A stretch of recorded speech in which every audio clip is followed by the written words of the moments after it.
The astrology of July 2025 is when the Great Awakening unfolds, my friends. Now, Uranus enters Gemini July 7th.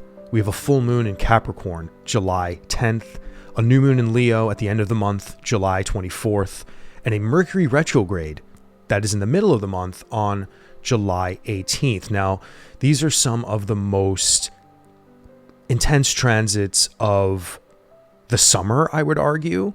This really does jumpstart the new future, as I've been saying for well over a year. The new future being when all of these outer planet shifts have officially found themselves in new zodiac signs. Even though Uranus will retrograde back into Taurus in the fall, Neptune and Saturn will retrograde back into Pisces in the fall, and Uranus won't even get back into Gemini until April 2026. So really, we are just starting to feel the beginning of what the quote-unquote new future is. Now, it's funny, when I say new future a lot here on the channel, so many people start to I don't know, assume that I'm talking about some new world order. And first of all, no one really knows on where the world is going. I don't think any psychic or astrologer can truly tell you the details of whether we are totally going to go down a path of memory lane in history, because that's really what astrology can show us, honestly, especially at the outer planets, that history rhymes and somewhat repeats at times. And that's why what's happening now is so significant to track. But yeah, guys, I mean, no one can really tell you where this stuff is going to go. We can just observe reality and know, oh my God, these outer planets and the transits at play have not done this in a very long time. And when you observe life, you can say to yourself, okay, well, this is going to be one of the most transformative eras possibly in recent memory. And that's something we always have to keep in mind with outer planet transits. And yes, when we are talking about collective events and things that shape society, culture at large. Now, there are a few other transits happening in July, but I will make separate videos on those as July unfolds. But typically, for many of you who know me on the channel, we, for the monthlies, like to just sort of skim the surface, even though I do provide a lot of detail typically on some of the things I do touch on, such as the full moon and the new moon that is coming. But the main event really is Uranus and Gemini. And even involving this transit, I made a 35-minute video on Uranus and Gemini a couple of weeks ago. So please, when you are done watching this, if you want a deep dive of my thoughts, of some of the downloads that were coming to me, please go watch that, because that is really one of my best videos, I think, in recent memory. And I'm not going to be recording a plethora of Uranus and Gemini videos for no reason. So I really put my heart and soul and I don't know, I feel like I was getting fed some psychic stuff there, guys. And honestly, I really think that everyone should go watch that. But of course, for a July forecast, we need to talk about it. We need to talk about why Uranus, the planet of sudden change, innovation, and just awakening in itself, is so important in the zodiac sign Gemini, a zodiac sign of thinking, communication, and intellect, and social stuff. So again, when we talk about the fabric of social society, we are definitely talking about Gemini energy and Aquarian energy. Okay, and where's Pluto right now? Pluto is in Aquarius, and when Uranus gets into Gemini, we are going to have an immediate trine. So this is really why this time is so significant politically, culturally, just everything. Because as soon as all of these outer planets finally find themselves in their new homes, Neptune's already in Aries, right? So it's in its new home for 14 years. Pluto is now in Aquarius for 20 years. Uranus will now taste Gemini, and it will be there for about 9 years once it officially locks in next April.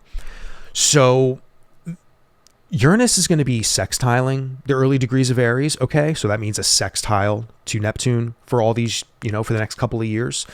It's going to be trining Pluto. Pluto will be sextiling the early degrees of Aries as well. So they're all these outer planets are connected by sextiles and trines, which are favorable for the average person out there, because sextiles are opportunities, trines are just happening. Now, this is why I've also been saying for many months, this is the age of fire and air. Outer planets define eras of time. They're generational. So by the time, if people are having babies right now, by the time these outer planets shift into new zodiac signs the next time, like down the line, they're going to be like 20 years old. Okay. When Neptune gets out of Aries, your child will be 14. When Pluto gets out of Aquarius, your child will be 20. Okay. So we're dealing with generational planets, generational shifts when we discuss outer planets. Okay. And this is an era of fire and air. And what happens when fire and air, or what happens when air meets fire? Ask anybody that lives in Southern California or anywhere else in the world where wildfires are a thing. You get fast moving destruction and also the opportunity for renewal. Okay. Because whether we like what fires do, they always sort of allow a fresh blueprint to be manifested so some new stuff can be grown there. And that's just the cycle of life, you know? But again, I don't want to get into anything about fires, okay? Because I know, you know, it's a sad thing, wildfires, of course, but I didn't mean to use that analogy for anyone in Southern California who might be affected by that stuff. But I mean, we have to understand the fact. I mean, if you're wondering why life is going 1,000 miles an hour and why the world is on the precipice of world war, like, you can just look to these outer planets. You can just look to the age of fire and air, and Uranus and Gemini is the beginning of some of these extreme shifts in the world. And we are on the doorstep of another massive war. United States getting involved, potentially. We just had a massive, as of recording this video, there was, you know, some pretty intense bombings that happened over in Iran. So we are definitely dealing with the beginning of some very powerful societal shifts, geopolitical shifts. And the last time all of these outer planets were in these zodiac signs, the United States was involved in a lot of heavy, historically shifting conflict. And that's just a fact. Now, once again, please go watch that other video I put out, because I'm not going to go off on the rails on mundane political stuff in this video. And I'm not a political astrologer, as many of you guys know, but when it comes to Uranus and Gemini, when it comes to these outer planets, we are talking about world shifting stuff. This is also powerful for technology and a lot of other things, guys. And in our own life, this is massive. Okay. The Gemini part of your life is going to get radically awakened. You are going to be probably fed a lot of psychic things there, not even in a woo-woo way, just the innovative thought and way you go about existing and communicating in that part of your life will change. And that will also change radically the other parts of your life, the early degrees of Aries, whatever Aries is for you, and of course, where Pluto is in Aquarius for you. Uranus will be feeding these electric shocks of change to those parts of your life too, accelerating the transformation of this era in time for you. Whether you're at the end of your life and you need to get super spiritual before you leave this earth, before you leave this body, and you need to get very still and really calm the mind, Uranus might be asking you, hey, it's time to get deep in communication with the divine. Or if you're just starting your life and you're just about to hit your 20s and you are really trying to define yourself in this ever-changing world. So this is going to be such a historical moment, and it's going to be messy, but it's also going to be beautiful. And I'm very hopeful as time unfolds, even though the turbulence in the near future will be severe, I believe. Now, aside from Uranus and Gemini, the full moon in Capricorn is approaching. Mercury will go retrograde. And then at the end of the month, we're going to have a new moon in Leo. So I really want to touch on all of these things if I can today. And I think the full moon in Capricorn is going to be another initiatory energy for us all. And between the new moon in Cancer we just had, again, a cardinal zodiac sign, we now have a cardinal full moon. This is always the case as the summers, unfold themselves. There's always a new moon in Cancer, and then it's always followed up by a full moon in Capricorn. But what's interesting about this full moon is the last full moon we had was in the Decan, a Decan ruled by Saturn. Okay, it was the full moon in Sagittarius.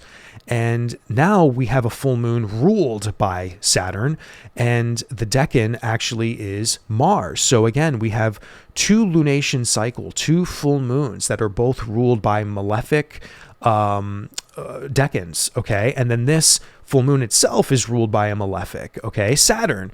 So this just to me shows the seriousness of the moment and how these full moons very much are revealing in our parts of our lives the fact that we need to really get to work, because that's really what Saturn is all about, okay? It's about rolling up your sleeve, discipline, structure, it's about maybe putting up some blocks and offering some delay in your progress. Or honestly, Saturn to me is just, hey, it is time to get serious, okay? And it's time to really examine this part of your life in a very serious way. Now, most of you who know me here on the channel as well, when I talk about lunation cycles, I bring in the decans, and I also discuss the tarot card symbolism associated with those decans. And we're going to touch on that today briefly. What Decan, I already shared with you that this Decan for the full moon in Capricorn is ruled by Mars, and the new moon in Leo coming up down the line is a Saturn ruled Decan. Okay, so again, we're not escaping the malefic Decan work here. And this is something that's very important to note because it really does stress the time we live in. We live in a very serious time where we need to very much get clear on things we need to be doing in our life. And the new moon at the end of the month, guys, we have very hard aspects to Pluto. Okay, this new moon is at 2 degrees Leo, and we'll be going directly opposite the Pluto in Aquarius. Okay, so at the end of July, this is a really powerful birthing, okay? Because new moons are all about birthings in the zodiac sign Leo. And the tarot card associated with it, we will get to that, but it is a card of conflict. It is a card of, wow, we really need to work through this. And this something very much is going to be born that could be conflicting and challenging. But we are going to need to lead our lives through this with heart and courage, determination. Now, on the world stage, this is actually kind of worrisome to me because I feel after Uranus gets into Gemini and we see July unfold, there's going to be a lot of change, guys.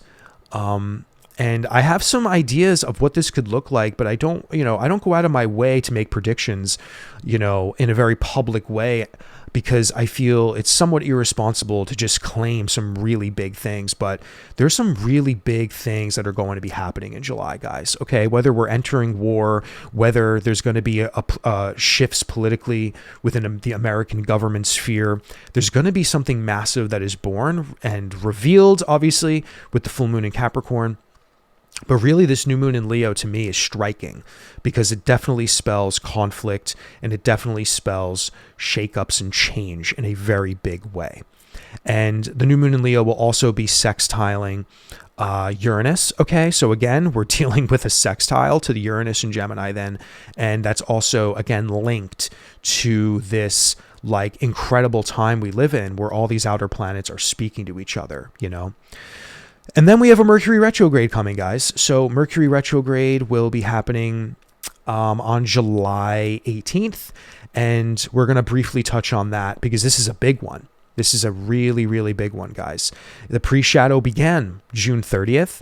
The retrograde occurs on July 18th. It won't go direct until August 4th. And the integration phase post-shadow won't end until August 25th. So this is really a long-ass Leo Mercury retrograde. So again, the Leo parts of our lives are going to be affected once again. Last summer, we had a Mercury retrograde in Leo. It started in the early degrees of Virgo and then went into Leo for a majority of its retrograde cycle. But now we're having a total Leo moment for a Mercury retrograde. So we're going to talk about that in just a moment. So yeah, guys, this is usually where I do a little break in the middle of the video just to say thank you so much for watching. If you're new, I appreciate you sticking around for this long. I think we're at 15 minutes already. And yeah, so, you know, if you are new, please consider subscribing to the channel, liking the video. All that stuff really helps the growth here. We've been seeing tons of growth here on the channel and building an amazing community. The comments are just unbelievable. So everybody supports each other in the comments. And yeah, my friends, so I hope you're all doing well out there. And yeah, I usually also make some announcements right now. I really don't have any announcements except for if you would like to book any readings with me, click some links down below. Yeah, I have I have offerings now that include tarot. So, you know, there's a lot of opportunity to connect with me and intuitively where we can, you know, channel some messages while we do our astrology reading together. So there's an option now for tarot to be included with the astrology reading I offer. And yeah, so that all being said, you know, I really don't want to waste any more time, guys. I really, you know, my brain is so pregnant right now with things I want to discuss. So yeah, let's just get right back into the video, you know, and we'll talk a little bit more about Uranus and Gemini, but really I want to get into the lunation work, to be honest. All right, my friends, well, let's talk very briefly about Uranus in Gemini. Now, again, just to stress, I'm going to be speaking very briefly on this because I really encourage you to go watch the other video I made a couple of weeks ago. That video, like I said earlier, is probably one of my best videos I've made in a long time.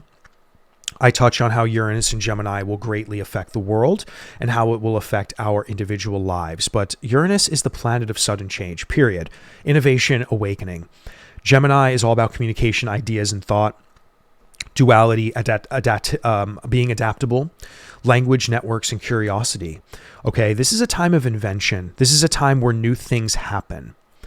Some combined meaning around this. Uranus and Gemini brings radical changes in thinking, technology, language, and perception. It often correlates with eras of revolutionary communication shifts.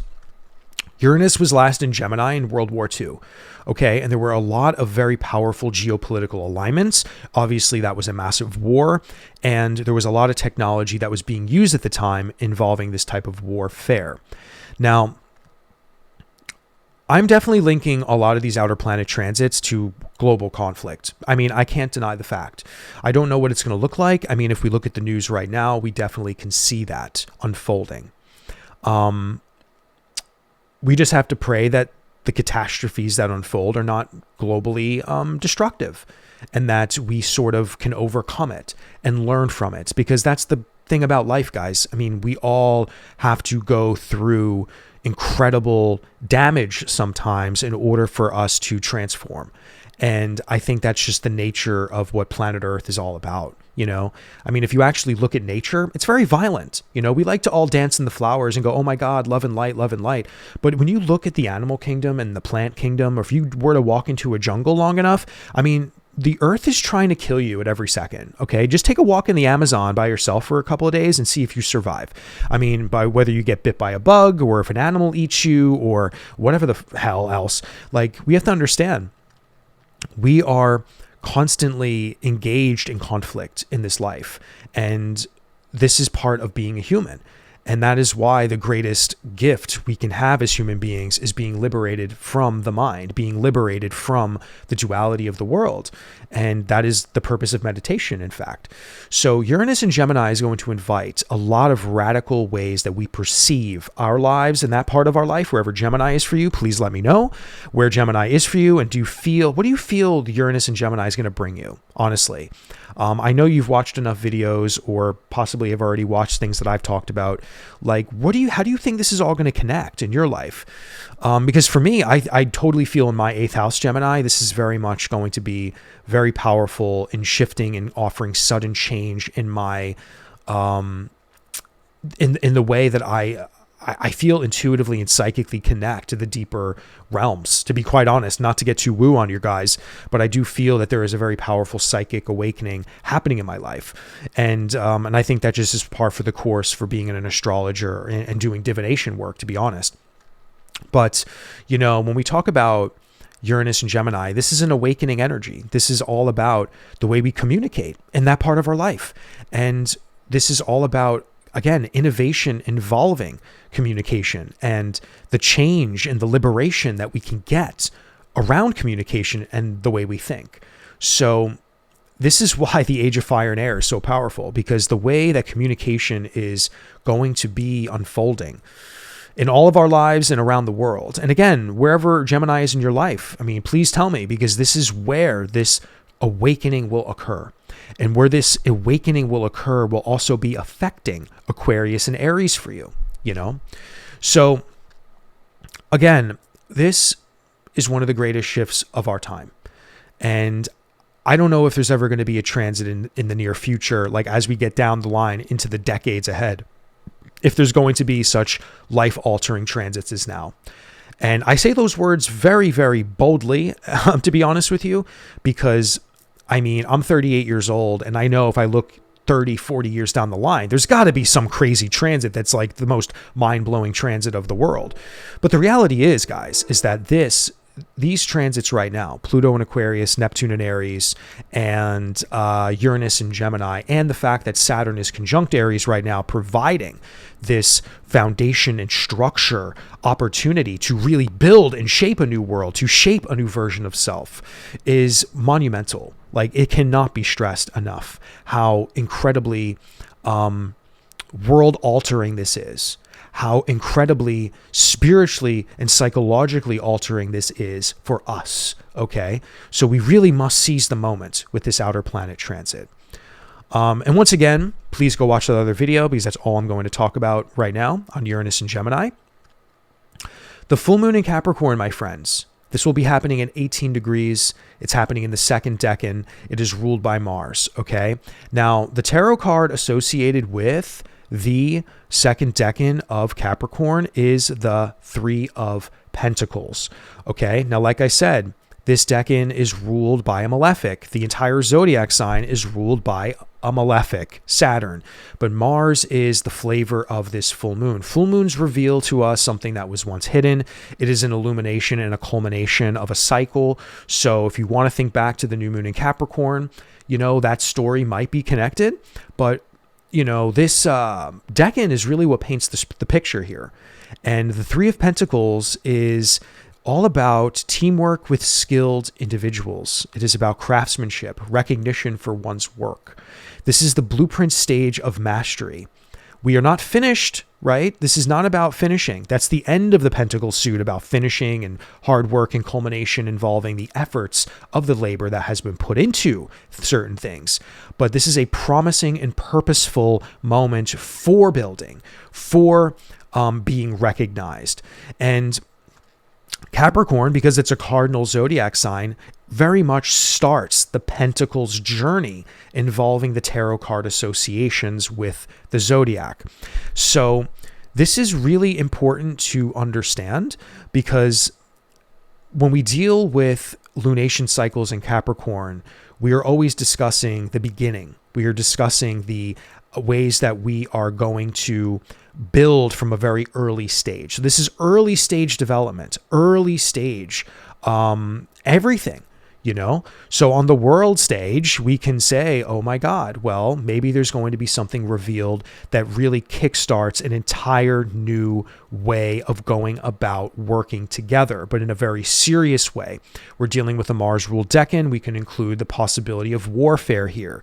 We're dealing with a Saturn-ruled zodiac sign, Capricorn, not necessarily associated with war, but very much associated with the tangible earth realm and how we go about transforming that earth realm with collaborative effort, and also how this can get really, really serious really, really quick. Now, again, I don't want to make predictions on certain things in the world, but, and again, I definitely don't want to suggest impeachments also from the American perspective, but I mean, there is a lot of things that can change even within American politics outside of the crazy stuff that's going on around the world, including the war, because if anything, the war will probably be triggered by something America does, because that is what these outer planet transits are all about. But this full moon and the new moon that's coming, these can very well be activations for powerful inner shifts within American politics, And I mean, I know there's a lot of psychics out there still predicting that Trump might even get removed from office or impeached. I mean, there's a lot of grounds to already do that. And again, I'm not putting my opinion out there regarding that, but I'm just saying like that it is possible that there are certain things that presidents can do without particular authoritative, like Congress okaying and agreeing to certain things. And some of these, like a full moon in Capricorn can really show like, wow, there's going to be a lot of hard work and a lot of effort being put into like, well, how do we handle this situation? Do we remove the president? Do we not remove the president? Are we really going to go to war? Like, what is this war going to look like? So the Three of Pentacles, in most of our lives, like, it's a great card to draw. It really does show like, okay, well, we're about to really begin something here. This is going to be something kind of incredible potentially. So really the blueprint of mastery. But really the card represents collaboration between different skill sets, constructive communication, the blending of vision and execution. So it really is a world building card. It really is like, hey, we need to structure in order to build this world that we want to live in. We need to come together to build a plan, to have a plan of some kind. But in our life, I want you to ask yourself, where is the Capricorn part of your life? What could be revealed to you that says, hey, we need to continue to execute your vision here. We need to continue to constructively communicate with the skills that are required in order to succeed in the next phase of something going on in that part of your life, So yeah, I mean, Capricorn for me is my third house, guys. And like, the way I communicate with others and the way that I go about my daily experience, my daily life, around town and just, again, my daily doings, I feel that there's a lot that's being revealed to me on what I need to orchestrate around myself. Like I'm actually looking for studio space so I can have more privacy and more of a studio environment to record videos and to even like, have a better place to produce the courses that I would like to produce coming down the line. So for me, it's like, okay, this full moon is revealing to me potentially that I need to be taking more seriously, looking for places to build a studio or to rent like a really quiet office somewhere so I'm not working within my home, So it's just something, that I'm like thinking about. Like work is really on my mind all the time and how I can be more productive and how can I show up more equipped and more focused. And I think when it comes to the Three of Pentacles energy, probably a little bit more focused on, I don't want to say teamwork, but my craftsmanship, my craft, all of us having something that we are masterful at or trying to build upon, if that makes any sense. But it is a blueprint. It is a beginning. We have to remember this about cardinal energy and with Capricorn energy. So this is a very powerful spark. Yes, my friends, a very powerful spark. Now, Mercury is going retrograde this month, okay? The pre-shadow began June 30th. It will go retrograde 15 Leo while it's sextiling Venus and Gemini. That will happen July 18th, and it won't go direct until August 4th, and that integration phase post-shadow won't end until August 25th. Now, we're going to talk about this one very deeply as the month unfolds. There'll be a whole video dedicated to this Mercury retrograde. But Mercury retrogrades, guys, they are reviews, okay? All retrogrades are an internal reflection, an internal review. Mercury is about the mind, the communication. It is about dialogue. It is about anything that involves communication, okay? The way we are dialoguing. But retrogrades block, they stop, they delay. They offer us a moment of reflection and review. Where is the Leo part of your life? Leo has been under the microscope for months and months and months after that Mars retrograde we had, after the full moon in Leo that we had a couple of months ago. We had Mars go all the way through Leo once again. Now it's in Virgo, of course. And now we're going to have a massive Mercury retrograde. This is huge. And it's going to last essentially all summer long. If you consider like pushing the end of August, the conclusion of summer, because I know once everybody has to go back to school, summer is technically over. But yeah, guys, this is going to be another massive cycle for retrograde activity in Leo. So what does this tell me? This tells me that Leo is a very important zodiac sign during all of these massive shifts that are happening with the outer planet stories.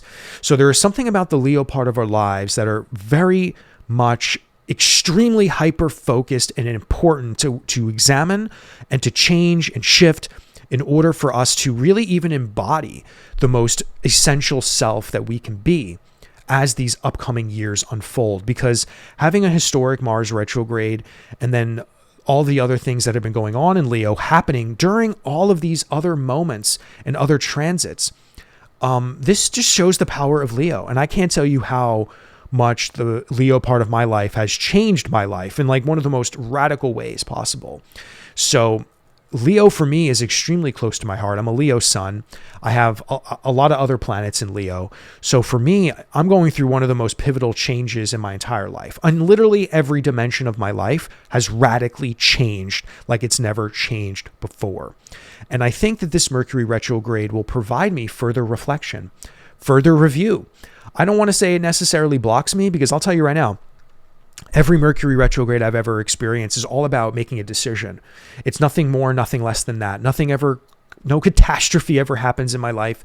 It's all about me needing to make a decision on something. And it's usually something very quiet that is within myself.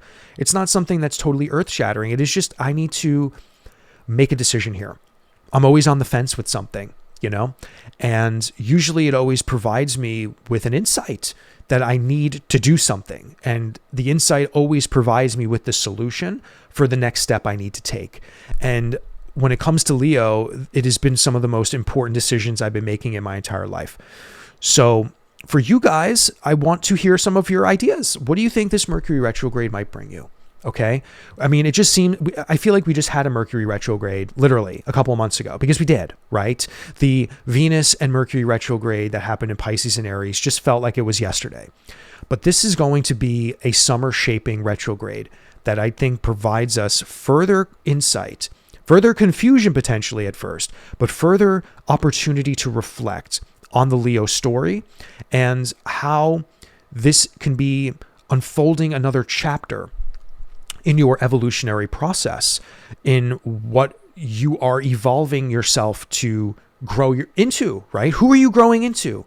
And how are you approaching that Leo part of our life? It seems like we all need a little bit more fucking courage. We all need to take the reins a little bit more in our life. We all need to take our power back. I mean, Saturn and Aries right now and Neptune, we're all being asked to dream a new version of ourselves into being in the Aries part of our life. Okay, that is a very self-oriented zodiac sign, Aries. Okay, we are all being asked to rebuild something new in that part of our life that involves our very identity.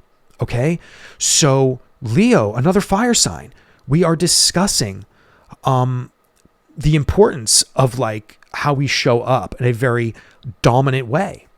So I think, to be quite honest, a lot of what we've been experiencing in the last half a year on a personal level is about who are we?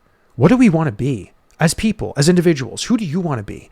What belief systems do you want to adopt? What spiritual practices do you want? Who do you want to embody?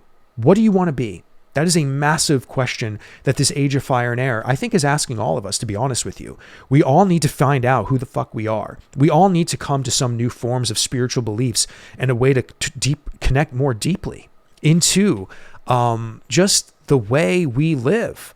Okay. And this is really, really important for all of my clients out there to understand, no matter how old you are. This is a very powerful time to come back to yourself, to come back to the stillness within, to come back to a new career path that you would like to pursue, to really take charge of things you would like to change, even if that seems impossible now. Small steps, my friends, small steps. And maybe this Mercury retrograde in Leo will provide you some of those answers potentially, So that's also something very important that's happening this year, my friends, and this summer and this July, Mercury retrograde. And we will talk more about that because we have the entire summer to talk about it, quite frankly. Now, what I want to close on today, my friends, because there's a couple other transits happening, like Venus and Gemini squaring Mars in Virgo, July 23rd. That's going to be a transit we talk about another time. That's also kind of significant though, but I want to leave that for another time for sure. The new moon in Leo though, my friends, this is actually really important to close on. This new moon will happen at 2 degrees. It will trine Saturn and Neptune in Aries, go opposite Pluto in Aquarius. This is happening in the first decan of Leo, and it is ruled by Saturn. This decan is a Saturn-ruled decan. We are not escaping the malefics, my friends. We are not escaping them. This is a very serious time. And look at the world. Look at your own life. Yes, there's probably a lot of us that are having a lot of good stuff happening, but there's a lot of good stuff that's happening to me is also very serious. And a lot of the things that I'm noticing with people very close to me is that, there's a lot of good things that could be coming in their own personal life, a lot of things that are changing, but also a lot of this is very life altering, very, very serious. Things that are actually maybe even scary a little bit, because some changing radically is also kind of scary. But when it comes to like the opposition to Pluto and Aquarius, this is directly affecting the Aquarius part of our life. Pluto just started its 20-year transit there, and all of us are going through, or the very beginning of what that transit could look like for us. That's why I keep asking you guys to share with me. Where is Aquarius in your birth chart? What do you think Pluto is trying to transform there for you? Pluto is about death and rebirth, okay? We are all going to be dying there a little, so something new can be reborn. And this new moon, again, new moons are seedings, they are birthings, they are beginnings. And this new moon in Leo is ruled by Saturn, of course, and the 5 of Wands in the tarot. So again, all of the 5s in the tarot, in the minor arcana, are all the middle, right? It's the middle of the minor arcana until we get to the 10 of Wands, right? So the 5 is the middle, and the 5 always is it's a card. They're all cards of imbalance, of conflict in some way, shape, or form. So this is a very powerful moment for this new moon to be planting something in the midst of conflict, of change, of a moment where we need to shift and pivot, or where something will pop off where we can't avoid, and we have to make those changes. We have to deal with some conflict and competition even. Disorder or lack of coordination is another kind of meaning of the 5 of Wands here. Clashing ideas together. So again, there is going to be a seeding amongst confusion and conflict that involves, okay, well, how do I solve this problem? How do I put some new intentions and plant some new seeds in order for there to be a further evolutionary process of all of these other parts of my life too. So again, the new moon in Leo is going to be seeding Pluto in Aquarius and seeding, the early degrees of Aries. Okay. And this is really important, my friends. This is really, really important. And there's also a sextile to Uranus and Gemini. So again, all of the outer planets are going to be getting this dose of Leo. And that's why, coming back to Leo, when I said about the Mercury retrograde we're going to be experiencing, the Mars retrograde that we had all winter, and the full moon in Leo that happened over the winter as well was super potent. If you remember that, like, Leo is very much under the microscope and very much a part of this story involving what this new future is starting to slowly be, what is being officially birthed into existence here. So that's why the Leo part of your life is so important, guys. And, this first decan linked by Saturn just brings a seriousness to the new moon. Okay. It just brings a seriousness. This is also a new moon that will provide tension and energetic clashes. Okay. Leo wants to shine and be recognized, and this decan reflects the effort it takes to stand out, assert individuality, and forge a unique creative identity amid resistance or rivalry. So there is going to be conflict in order to birth this new version of self in our lives, okay? Because the Gemini part of our life, all of astrology, just to say, every single zodiac sign in our birth chart is a version of ourself, Okay. So there is a version of ourself that is being expressed in that theme of life. And Leo birthing this moment here with the sextiles to Uranus, the trines to early degrees of Aries, Neptune and Saturn, and going opposite Pluto. This is extremely identity shaping in a very, very powerful way. So we have to really understand the power of astrology in that respect, that all aspects in astrology are just breeding and evolving another part of ourself that needs to be integrated in a holistic whole. And if we don't, then that's where tensions and problems arise. And this new moon is going to offer another birthing and another opportunity for us to get the message for the Aries part of our life, the Aquarius part of our life, and the brand new feeling of of Uranus in Gemini is all about. Now, again, back to the Five of Wands in the tarot. This is, an image of five people kind of clashing together. And it seems like a very chaotic scuffle, but it's not always clear if they're fighting or training or just trying to find their position in a lineup or something. So this really does just show, I think, involving this new moon, a birthing moment, that we are all going to be scrambling around to find out something, to initiate something. We're all going to be putting together. I'm just getting a vision right now of like a puzzle that's all chaotic and scurried about, just all messed up. But I'm also seeing a vision of 1,000 hands putting the puzzle back together. And I feel that during the heat of the conflicts this summer, whether on the world stage or potentially within your own life, this is a moment where we can birth a very powerful new version of ourselves, and how we can use this conflict and this storm to really take head on the world that we are living in, and also the world that we are birthing in our own individual lives.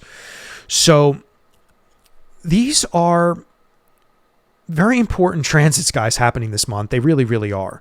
And I think I'm going to stop the video there, but just always remember, full moons are about revealings, new moons are about birthing. So when we talk about these lunation cycles coming up, we're very much going to be discussing how these birthings and revealings are tied into the unfoldment of the evolutionary process of the world and ourselves. And I think it's very clear to understand that we are living in a world of seriousness right now. We are living in a world in our own life where things are happening in our own life that are very, very serious. But out of this seriousness will birth a lot of amazing change and a lot of things in our life that need to be changed. And how, yes, through this seriousness and through this assertiveness, because again, the cardinal energy of Capricorn cannot be underestimated. Jupiter now is in a cardinal sign. We have had very powerful lunation cycles in cardinal energy recently. We have Aries being activated in a very massive way right now with Saturn and Neptune. This very much is the beginning of a new world, the beginning of a new version of self. And we have to be courageous to embrace this. Okay, my friends? So that all being said, that's all I have for you guys for this July forecast. I hope it was informative. Please let me know what you think in the comments. I would love to read your comments. And yes, my friends, I will see you in the next video.